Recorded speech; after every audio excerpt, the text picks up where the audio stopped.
എന്നൊരാശയം പണ്ടേ കുറച്ച് നാൾ മുമ്പ് ഉയർന്നപ്പോൾ നമ്മൾ ചെയ്ത 2-3 കാര്യങ്ങളുണ്ട്. ഫേസ്ബുക്ക് ഒക്കെ നമ്മൾ മെയിൽ ID ഉണ്ടാക്കി ഫേസ്ബുക്ക് അക്കൗണ്ട് എടുത്തു.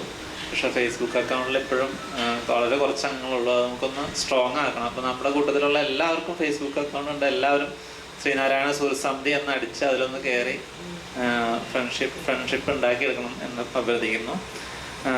അതേപോലെ നമ്മുടെ ഡയറക്ടറി അത് നമ്മൾ ഒരുവിധം ഫോർമാറ്റാക്കി ഞാൻ എഴുതി SMS കൊണ്ട് കൊടുത്തെങ്കിലും അതിൻ്റെ പുറകെ നമ്മൾ നടന്ന് അവിടെ കുറേയേറെ മണിക്കൂറുകളോളം ഇരുന്നാലേ ഡയറക്ടറി ആവുള്ളൂ. അപ്പോൾ അതിനൊരു പ്രശ്നം പറ്റി. അപ്പോൾ അതുകൊണ്ട് ഞാൻ വേറെ സ്ഥലത്ത് പോയി ഞാൻ അതിൻ്റെ 2 പേജ് ഇന്നലെ ചെറുതായിട്ട് ചെയ്തെടുത്തു.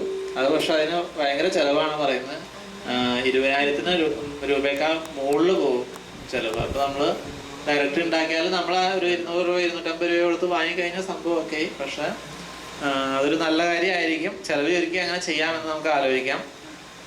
പിന്നെ നമ്മൾ ഉണർവ് ബിജോയിച്ചേണ്ട ഒരു ഐഡിയ ആണ്. നമുക്ക് എന്തെങ്കിലും ക്രിയേറ്റീവായിട്ട് ചെയ്യാൻ പറ്റണം. നമ്മുടെ വെബ്സൈറ്റ് നമുക്ക് വരണമുണ്ട്.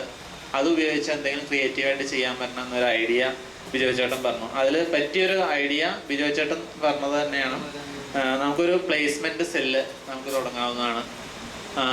അതായത് നമ്മുടെ സമുദായത്തിൽപ്പെട്ട കുട്ടികൾക്ക് വളരെ ഉപകാരപ്പെടും. നമ്മുടെ കൂട്ടത്തിൽ തന്നെ ഒട്ടേറെ സംരംഭകരുണ്ട്. നമ്മുടെ സംരംഭങ്ങളിൽ ജോലിയുടെ ആവശ്യം വരുമ്പോൾ നമ്മുടെ ഈ പ്ലേസ്മെന്റ് സെല്ലിൽ നിന്ന് തന്നെ നമുക്ക് ജോലി കൊടുക്കാൻ പറ്റും. അതേപോലെ തന്നെ നമ്മുടെ വെബ്സൈറ്റിലൂടെ വരുമാനം ഉണ്ടാക്കാൻ നമുക്ക് പറ്റും. അതിൽ കൂടുതൽ ആൾക്കാർ കയറുന്നതോറും നമുക്ക് പൈസ കിട്ടുന്ന ഒരു സംവിധാനമുണ്ട്. അപ്പോൾ വെബ്സൈറ്റ് നമുക്ക് ഒന്നുകൂടി സ്ട്രോങ് ആക്കി എടുക്കണം. പിന്നെ ഇന്നിപ്പോൾ വിജയ് ഒരു നിർദ്ദേശം പറഞ്ഞു. നമ്മുടെ ഫോട്ടോസും വീഡിയോസും ഒക്കെ എടുത്തിട്ടുണ്ട്. അപ്പോൾ വീഡിയോസ് നമുക്ക് നമ്മുടെ സുസമിതിയുടെ മെയിൽ ID വെച്ചിട്ട് നമുക്ക് യൂട്യൂബിൽ കയറി യൂട്യൂബിലിടാം എന്നൊരു ഐഡിയ വിജയ് പറഞ്ഞിട്ടുണ്ട്. അപ്പോൾ എല്ലാവരും അംഗീകാരത്തോടുകൂടി അങ്ങനെ ചെയ്യാം എന്നാണ് എനിക്ക് തോന്നുന്നത്. എല്ലാവർക്കും സമ്മതമാണല്ലോ. അപ്പോൾ അത് നമുക്ക് വരുമാന മാർഗമാണ്. യൂട്യൂബിലൂടെ നമുക്ക് വരുമാനം കിട്ടുന്ന ഒരു സാധ്യതയുണ്ട്.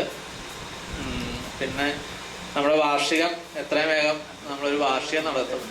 അപ്പോൾ നമ്മുടെ ഇടയിൽ ഒട്ടേറെ കലാകാരന്മാരും കലാകാരികളും ഉണ്ട്. നമ്മുടെ വീട്ടിൽ നമ്മുടെ മക്കൾ തന്നെ ഇഷ്ടംപോലെ കഴിവുകളുള്ളവരാണ്. അപ്പോൾ എന്തായാലും